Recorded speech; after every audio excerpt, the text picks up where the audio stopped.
Chapitre 1, l'affirmation de la République en France, la période révolutionnaire, Napoléon au pouvoir.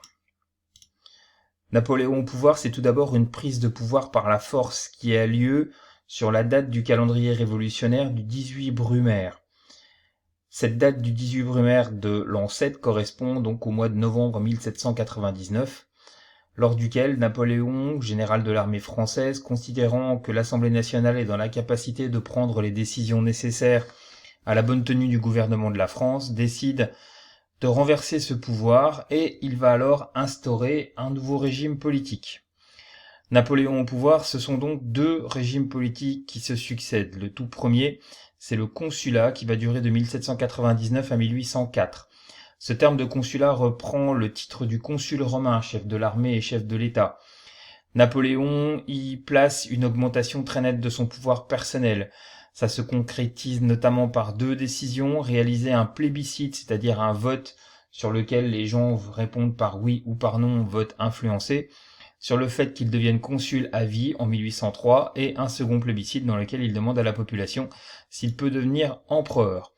Ce dernier plébiscite obtenant naturellement une réponse favorable à quasiment 99%, le Premier Empire est instauré en France et va durer de 1804 à 1815. Il est alors seul décisionnaire et va chercher à étendre son pouvoir sur une partie de l'Europe. La volonté de poursuivre la révolution et de maintenir des droits fondamentaux sont un des éléments qui caractérisent le pouvoir de Napoléon. Ainsi, en 1804 est instauré le Code civil. Ce Code civil reprend les principales lois en lien avec l'organisation familiale et le fonctionnement général de la société. Il réaffirme les principes de liberté ainsi que les principes de propriété.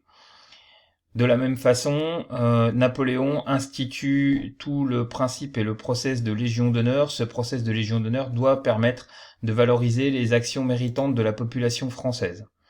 Enfin, Napoléon institue les lycées. Ces lycées sont au nombre de 1 principalement par département et doivent permettre de former la future élite de la nation.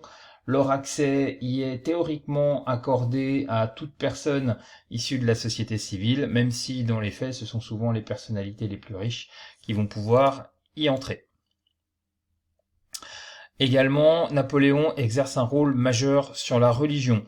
Il souhaite maintenir son pouvoir sur ce principe religieux et va donc instaurer en 1801 la logique du concordat. Ce concordat permet alors d'établir des relations avec l'Église catholique. L'Église catholique n'est pas la religion officielle mais la religion de la majorité des Français. En échange de quoi, c'est Napoléon qui obtient la capacité de désigner les principaux évêques et responsables de l'Église en France. C'est un accord qui met également en place le fait que les membres des églises, principalement de l'Église catholique, deviennent des salariés de l'État, des fonctionnaires. Cette logique concordataire permet également de temporiser les relations qui existent entre le pape et Napoléon et le pouvoir français. Dans le même temps, des éléments vont clairement vers la monarchie.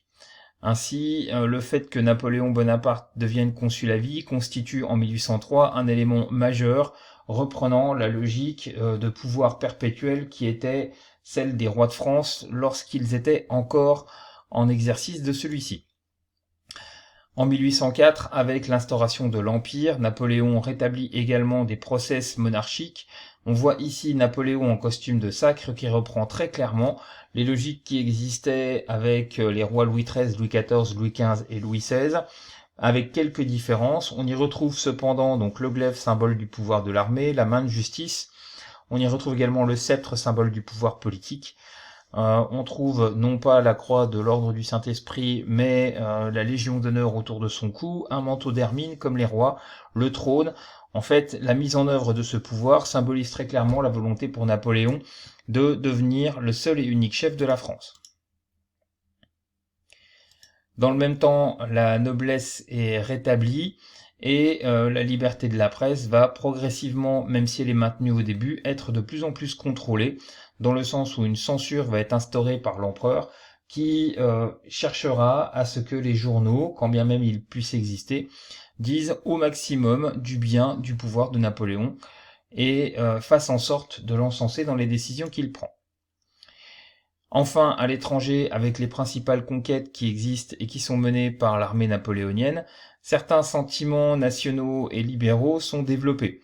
Ainsi, on voit ici une représentation en Allemagne de la libération des peuples par les armées françaises et napoléoniennes, avec marqué en haut à gauche Freiheit und Gleichheit, Freiheit liberté, Gleichheit l'égalité, c'est-à-dire que les peuples permettent d'avoir un accès à ces deux éléments majeurs qui ont été instaurés en France et qui font que progressivement l'Europe se libère des principaux dirigeants qui les asservissaient dans des régimes la plupart du temps de type monarchie absolue. Cependant, il faut quand même nuancer ce propos. Napoléon étendant l'influence de la France à l'étranger, c'est également une possibilité pour lui de placer des membres de sa famille aux plus hautes responsabilités dans ces pays et donc de les contrôler également sans que cette liberté et cette égalité ne soient clairement marquées dans les faits. On trouve cependant un élément majeur, c'est le développement du sentiment national. Ce sentiment national, c'est la volonté des peuples de s'unir autour d'éléments communs. C'est notamment le cas avec ce tableau ici, 13 de Mayo de Goya en 1814, qui reprend l'attaque par les troupes napoléoniennes de la capitale espagnole à Madrid, et donc le sacrifice d'une population et d'un homme en particulier pour sauver le reste de son peuple. Ces éléments symbolisent le fait d'unir les gens autour d'éléments en commun pour favoriser ici la naissance d'un sentiment d'appartenance à un seul et même groupe national afin de le défendre au mieux. Le massacre de l'île de Scio, ici d'Eugène Delacroix plus tard, île de Scio située en Grèce, correspond exactement au même principe. C'est la volonté ici de s'apitoyer et de défendre les habitants de cette île grecque contre l'attaque des Ottomans, des Turcs.